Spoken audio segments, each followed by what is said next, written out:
السلام عليكم مشاهدين لاباس، نتمنى تكونوا بخير وعلى خير ان شاء الله.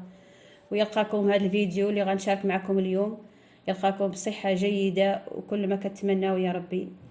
وكنرحب بالناس اللي دخلوا عنا في القناة، الناس القدام وهذوما اللي دخلوا عنا جداد، رانا نشكرهم جزيل الشكر وكنتمناو لهم التوفيق لينا وليهم ولجميع المسلمين. واليوم بغيت نشارك معكم واحد الوصفة اللي هي لحسة صحراوية لزيادة الوزن. هاد الوصفة هذه فيها مواد طبيعية ومواد غير مكلفة، أي واحد يقدر يستعملها ويقدر في متناول الجميع. وهاد الوصفة هذه اللي غنشارك معكم اليوم زينة في الناس اللي فيهم فقر الدم واللي كيعانوا من الضعف وضعف الشهية، ما كياكلوا مزيان. هاد الوصفة هذه راه كتزيدهم في الصحة وتزيدهم في ياكلوها الكبار وياكلوها الصغار.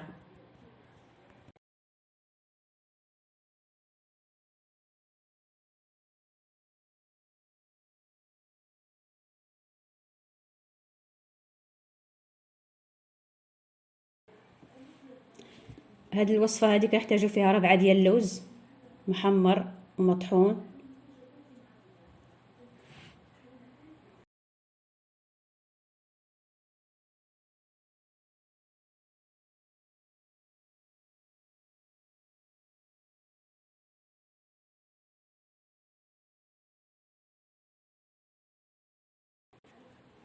ونص كيلو ديال الصوجة حتى هي نحمرها ونطحنها. ما تحمرش بزاف في المقله، غير شويه تصفر باش ما تنحرق. حتى هاد الصوجة هذه راه عندها فوائد صحيه. ونص كيلو ديال القرته او كاوكاو حتى هو محمر ومطحون. ونص كيلو ديال إلان حتى هو اللي حمرته ومطحون، نفس العناصر نص كيلو. ونص كيلو ديال الزنجلان حتى هو محمر ومطحون.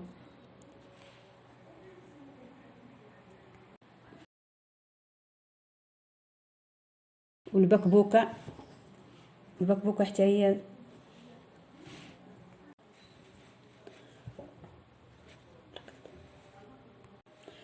وكنحتاجو هما اللي في هذه الوصفه حب العزيز او حب العزيز، حتى هو غادي قليته في المقله شويه وطحنته حتى هو مزيان.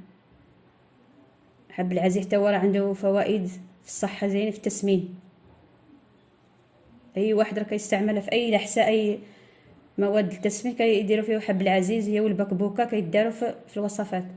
وهذه كثيره، الثمن 10 دراهم من كل حاجه، 10 دراهم منهم كل شيء.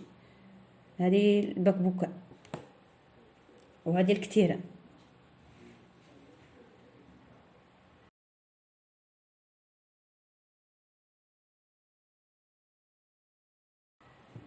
وكنحتاجو فيها مولي الشكلاط، حتى هو الشكلاط كيبقى الرغبه، كل واحد اللي بغى حسب الرغبه اللي بغى يدير الشكلاط يدير الشكلاط، اللي ما بغى بلا ما يديرو.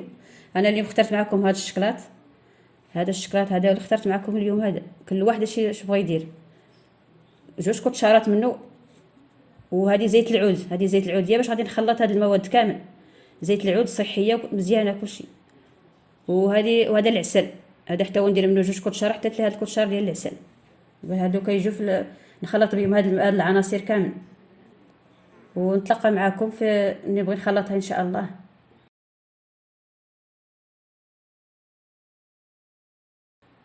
اما خلطتهم كلشي وما جمعتهم في هاد القصعه كلشي، خاصني نخلطهم مزيان حتى يتخلطوا كلشي هاد العناصر، يتخلطوا مزيان. كنخلطهم باش ينسجموا بعضياتهم. ياك ديك الساعه يمكن لي نكب عليهم الزيت، نخلطهم زيت العود، خاصهم يخلطوا مزيان، يتخلطوا مزيان. خاصني شوي بشوي حتى يتخلطوا كلشي، باش دوك العناصر باش ما يبقاو دوك الكراكب باش يجي داكشي منسجم بيناتهم، باش ما يبقاو دوك الكراكب في العجين يبقاو باينين. نخلطهم ونحكهم يتحكوا هكا باليدين باش يتحكوا دوك الكراكب. نخلط مزيان، نخلط ونعاود نخلط مزيان. وهاد اللحسه هذه راهي زينه، اللي استعمل هاد اللحسه هذه راهي زينه تبارك الله في الصحه. اي واحد استعملها راه غادي يشكرني على هاد الوصفه هذه ان شاء الله. وهذه مجربه، ما دام انا هاد الوصفه درتها لكم حتى جربتها مع الناس اللي وافقتهم ياك، وبينتها لكم نتوما حتى لكم في القناه باش تشوفوها ان شاء الله. ومن بعد ملي خلطتها درتها زيت العود وخلطتها مزيان. ملي درت له زيت العود ما شفتوا لي بحال كبيت لهم زيت العود. المهم كبيت زيت العود، داك شويه ديال الفيديو تحيد منه ما بانش. خلطتها بزيت العود ودرت العسل، ودابا كندير معاهم شويه ديال الشكلاط، 2 كوتشارات ديال الشكلاط. نخلطهم مزيان. الشكل كيبقى الرغبه اللي بغى بلاش ما يديرو. وهذا الوصفه هذه طبيعيه، ما فيها شي حاجه اللي مضره، ما فيها شي حاجه اللي تضر الانسان، كلشي هذه فيها غير منافع زينه. ونخلط مزيان، بقى العجينه بحال العجين، نعجنها حتى تخلط مزيان. يتخلطوا العناصر بعضياتهم كلشي. هاد الوصفه هذه راهي زينه، خاصكم غير تجربوها ان شاء الله. تبعوا معايا المراحل، ونتمنى من الله تعجبكم وتنفعكم ان شاء الله، وتنفع ولادكم، وتنفع اللي يستعمل هاد اللحسه هذه ان شاء الله. وهذه دابا منين تخلطيها كلشي ديريها في سطل ولا شي سوبيره كتسد. في اي وقت انت منزل منها كوتشاره في الصباح وكوتشاره في العشيه. اي وقت كاع الانسان بغى يسزها، ماشي فيها في الصباح ولا في العشيه، اي وقت.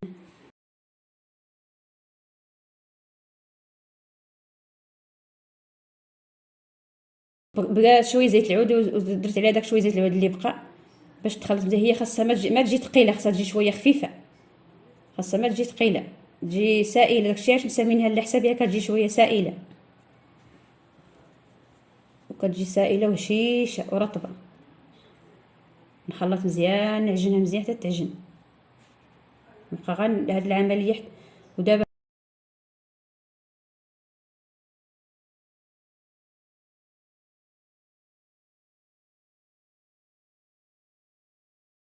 هاي وصلنا للنهايه معكم ديال الفيديو. ها هو نهايه هذاك كيفاش جات الشكل ديالها الاخير. ها هي بحال جات دروك بحال هكا. انا دابا درتها لكم غير في القصعه، وانتم خصكم ديروها في شي سطال ولا شي سوبيره كتسد. واللي بغى اي وقت يتميز منها الانسان شويه، يعطيها للدراري الصغار ولا الكبار ولا اي واحد يمكن له يستعملها، اي واحد كبير ولا صغير ولا اللي كان. شتي بحال هي جات بحال جات ما جاتش ثقيله، جات شويه رطبه. هذاك الشيء علاش كيسموها لحسه بها، جات كتجي رطبه شويه. هي بحال جات وراه مزيانه تبارك الله. وهذا دابا ملي تبغي تاكلي هاد الكرشاره، الانسان كيدوزها بالحسا ولا يدوزها بشي حاجه دافيه بحال الحليب ولا اتاي ولا الحسا. حنا كنديروا الحسا ديال دقيق الزرع، داك الدقيق ديال الزرع يجي شويه ميه، وكتبقاي تهزي كرشاره من هذا ولا عبود، تهزيه من هاد العجنه هذه ولا حسا، ودوزيها بداك الحسا اي وقت بغيتي، في الصباح ولا في العشيه ولا في الليل. هي ما عندها الوقت، اي وقت بغيتي تفدي منها عبود وتاكلي. وراي ان شاء الله غيتنفعكم وبصحتكم وراحتكم ان شاء الله. ونتمنى من الله هذا الفيديو يلقاكم الصحه جيده، ودخلوا عندي القناه. الله يجازيكم بخير.